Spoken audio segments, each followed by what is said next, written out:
Hello everyone, it's me again, Steve Doji here, back with another Dragon Ball Sparking Zero video, and yes, we actually got some new VJump scans on the Dragon Ball Daima DLC 2 character pack. Now, it's just a few images, it's literally just Goku and Vegeta doing super attacks with a few other things in here, but I want to see if I can get some of the information in this video out here.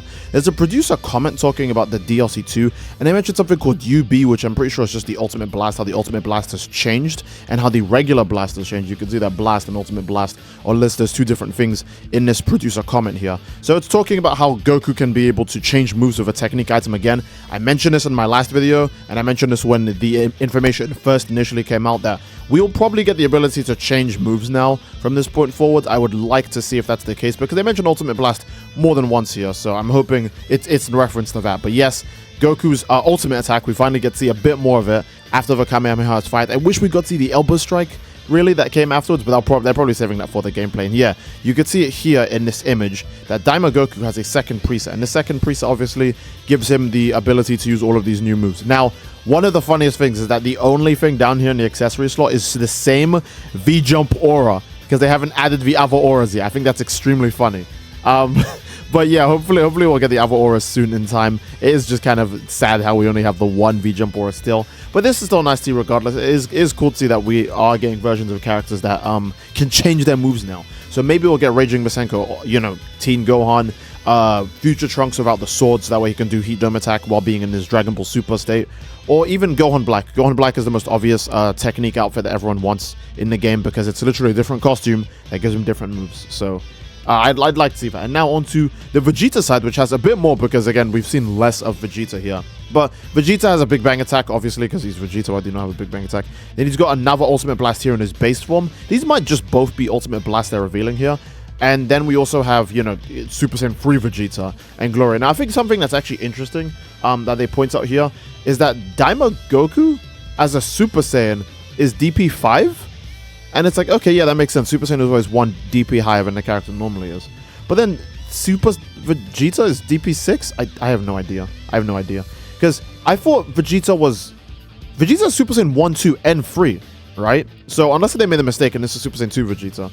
Oh no, it says 2 right there, okay. It's because he doesn't have the lightning in any of these preview images. So if they showed base Vegeta, Super Vegeta, and then Super Saiyan 2, and they didn't feel like telling us how much DP...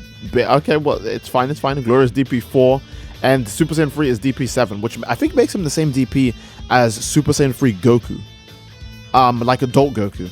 So I wonder if adult Super Saiyan 3 Vegeta will be a DP 8 character, or if they'll just make him DP 7 still anyways. But I would like to see if Super Saiyan 3 Vegeta would be a DP 8 character when he's an adult. Because that would mean that Super Saiyan 4 Goku is like DP 9 or DP 10. And when characters get to DP 9 and 10, that's when they start getting really funny gameplay mechanics. But yeah, Vegeta here, not like nothing worthy of note in like the text. But they do mention Ultimate Blasts again here. I'm sure his Ultimate Blast is just the same Gallic gun he beat Tamagami 2 with.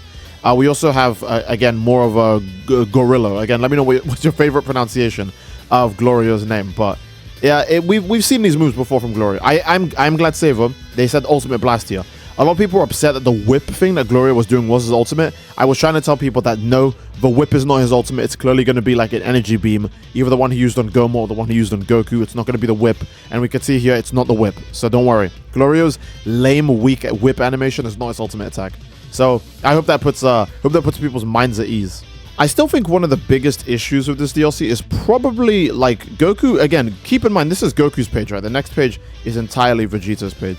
Goku's page, like Vegeta's page, at least goes base form, Super Saiyan 2, Super Saiyan 3. Goku's is just Super Saiyan, because we already had his base form. They're gonna release this DLC with no SSJ2 or SSJ3. I mean, I guess maybe he doesn't really focus on SSJ2 that much. SSJ2 is just something he does at the end of this specific ultimate attack. So, you know, there's no... I mean, whatever. Whatever, you know, it's kind of annoying that Super Saiyan 3 Goku is... Again, here are the two options. Let me know what you guys think in the comments. Super Saiyan 3 Goku is either not going to be in the game because he uses it for such a short amount of time they can't think of any moves to add to it. So they'll just skip it overall. Or 2... it will be in the same DLC as Super Saiyan 3 Adult Daima Goku and Super Saiyan 4 Adult Daima Goku, or Super Saiyan 4 Goku Mini, which would make Super Saiyan 3 completely irrelevant and no one's going to use it. Like, Am I insane for thinking that they could have made 2 hype forms? I've said this before. They could have made 2 hype forms for both DLCs. They could have put Super Saiyan 4 Mini in this DLC, and then put Super Saiyan 4 Adult in the next DLC. So that way we'd have 2 of the new forms in both the DLCs, which would keep player retention very high, if you ask me.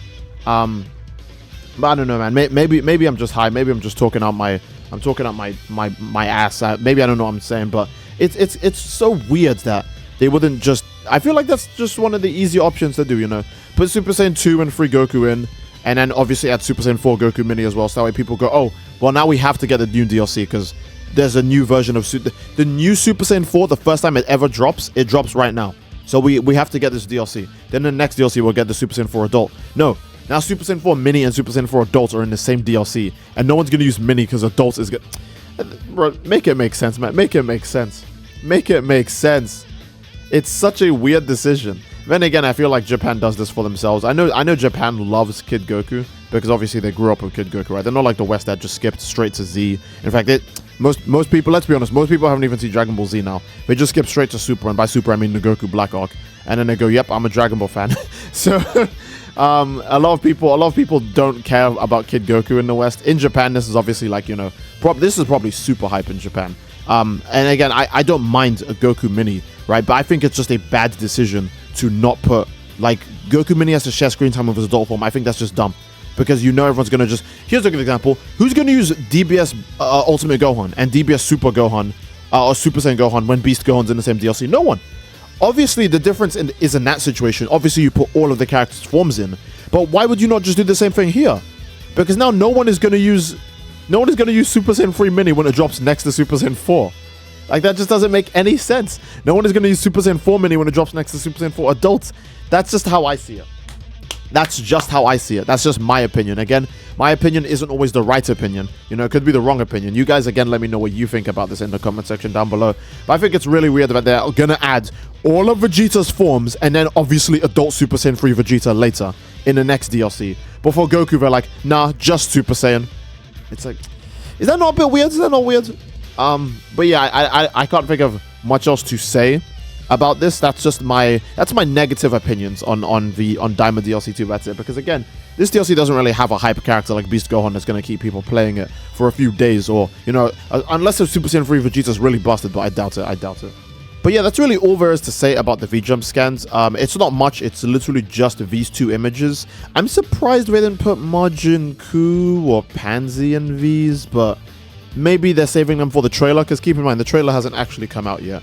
They're probably saving them for the trailer and didn't want to spoil it in VJump, which I'm surprised they wouldn't want to spoil Ku and Panzy. They're not exactly the most hype characters. You know, it's not Super Saiyan 4. It's not like you're saving it or something, but regardless, it's their company. They do what they want. But I think this is a pretty good place to end the video, guys. I do hope you guys enjoyed the video, and if you did, please leave a like on the video, and don't forget to subscribe, as it greatly supports the channel, and leave a comment down below as to what you'd like to see next, fellas. I do love you all. I hope you enjoyed, and I will see you all next time. Take care, and peace.